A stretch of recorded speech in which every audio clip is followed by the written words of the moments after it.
High বন্ধুরা, সবাই কেমন আছো? নিশ্চয়ই ভালো আছো। আজকে আবার একটা দেখো নতুন রেসিপি নিয়ে তোমাদের কাছে চলে এসেছি। আজ বানাচ্ছি ডিম পরোটা। মাখা বেলা ছাড়াই দেখো ডিম পরোটা খুব ইজিভাবে হয়ে যাবে। চলো এবার রেসিপিতে যাওয়া যাক। প্রথমে আমি এখানে 2 বাটি ময়দা নিয়ে নিচ্ছি। এবার নিচ্ছি সামান্য একটু নুন আর অল্প সামান্য চিনি আন্দাজ মতো। এবার এখানে নিয়ে নিচ্ছি 3 চামচ মতো রিফাইন্ড অয়েল। দিয়ে এবার নর্মাল জল দিয়ে আস্তে আস্তে করে এটা কিন্তু মেখে নেবো। মানে এটা খুব থিক মানে খুব পাতলাও হবে না, খুব মোটাও হবে না। আস্তে আস্তে করে জল দিয়ে দিয়ে মাখতে হবে। আর যদি একবারই জলটা দিয়ে দিই তাহলে বেশি পাতলা হয়ে যাবে। সেই দেখে নাও যে কতটা থিকনেস রাখতে হবে। এই যে দেখো আবার দেখো জল দিয়েছি, এরকম করে আস্তে আস্তে আস্তে আস্তে কিন্তু এটাকে মেখে নিতে হবে। একবারে জল দিলে কিন্তু বেশি পাতলা হয়ে গেলে সমস্যা হয়ে যাবে, আর বেশি পুরু হলেও হবে না। তাহলে কিন্তু এই মানে যে পরোটাটা যে মানে যেরকম দরকার সেরকমটা ঠিক দাঁড়াবে না। এই যে দেখো এরকম করে আস্তে আস্তে করে মেখে নিতে হবে প্রথমে। এবার দেখো এরকম করে মেখে নিয়ে এই যে এরকম জায়গায় এসে এরকম ধরনের থিকনেসটা হবে কিন্তু। এই যে দেখে নাও একবার। এবার এটাকে আমি রেস্টে রেখে দিচ্ছি 10 মিনিটের জন্য। এবার তাকে আমি অন্য ইয়েগুলো করে নিচ্ছি। যেহেতু ডিম পরোটা বলেছি তাই ডিমটার এবার ইয়েটা করবো। ডিমটার মানে কী দিয়ে বানাচ্ছি সেটা দেখে নাও। প্রথমে এখানে আমি 3টে ডিম নিয়েছি। তোমরা চাইলে ডিমটা বাড়ানো কমানো করে নিতে পারো। সামান্য একটু নুন দিয়ে দিচ্ছি, আর একটু পেঁয়াজ কুচি, আর সামান্য একটু কাঁচা লঙ্কা দেবো। এই যে দেখো পেঁয়াজ দিয়ে দিলাম, এবার কাঁচা লঙ্কা দিয়ে দিচ্ছি। এবার ভালো করে ডিমটাকে ফাটিয়ে নেব। এই যে সুন্দরভাবে ফাটিয়ে নিচ্ছি। ফাটিয়ে নিয়ে ডিমটাকে আমি এবার সাইডে রেখে আমি অন্য মানে স্টেপটা করব।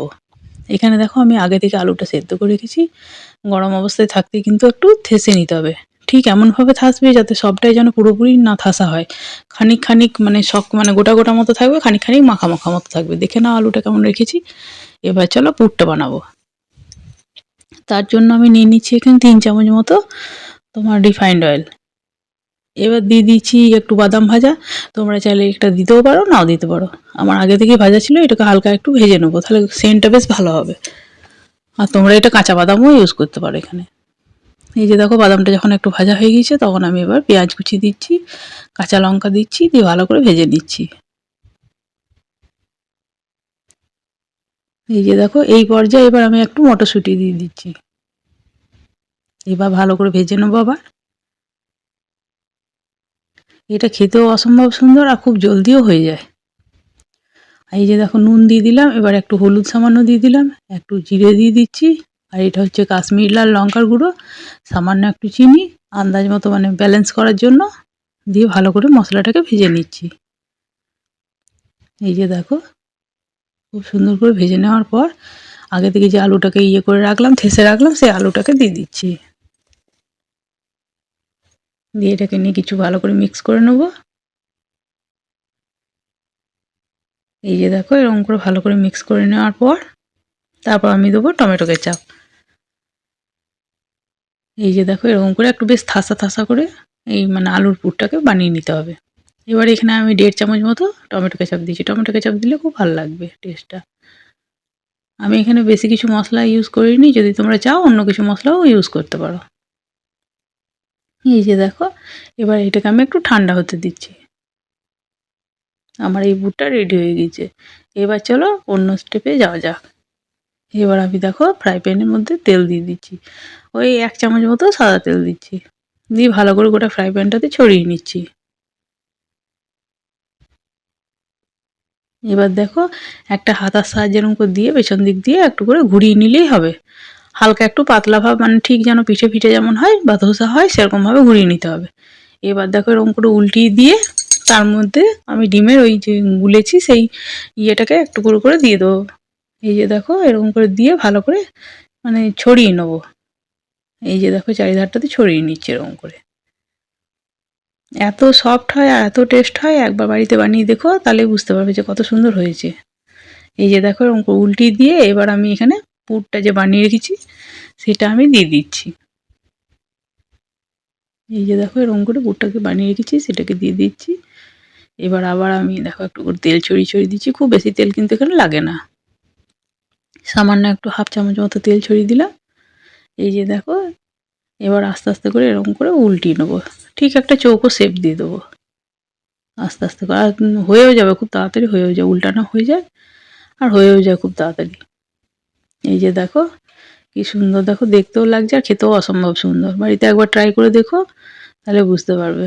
আবার দেখো বানাচ্ছি, আর খুব সহজেই উঠে যায়, না ফ্রাই প্যানে লাগবে বা না ইয়েতে লাগবে, খুব সহজে হসাহস উঠেও যাবে আর খুব সুন্দর হয়। আর হ্যাঁ, যদি আমার চ্যানেলটাকে ভালো লাগে তো লাইক, সাবস্ক্রাইব, শেয়ার করে পাশে থেকো।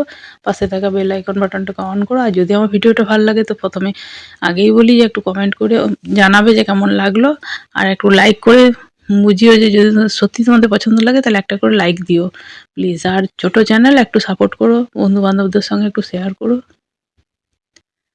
আর দেখো এরকম করে আবার দেখো কথা বলতে বলতে এই যে দেখো পরোটাটা হয়ে গেল। এটাতে আবার পুর দিয়ে দিচ্ছি।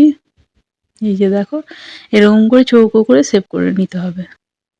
এই যে তোমরা চাইলে এটা রোলও করতে পারো, কিন্তু চৌকো শেপটা বেশ ভালো লাগে বলে আমি চৌকো শেপ দিচ্ছি। এই যে আর খুব তাড়াতাড়ি হয়ে যায়, বিশ্বাস করো, আর খুবই সফট। একবার বাড়িতে বানিয়ে দেখো এরকম ধরনের, ঠিক মোগলাইয়ের মতো টাইপের, আর খেতেও খুব সুন্দর।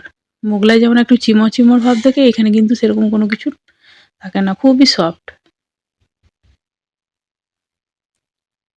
এই যে দেখো পরোটাগুলো কি সুন্দর ভাজা হয়ে যাচ্ছে। এরকম করে করে মানে খুব তাড়াতাড়ির মধ্যেই জলখাবারটা হয়ে যাবে, আর একবারই নতুন। এই যে দেখো কি সুন্দরভাবে উল্টি উল্টি উল্টি উল্টি সব তুলে নিচ্ছি।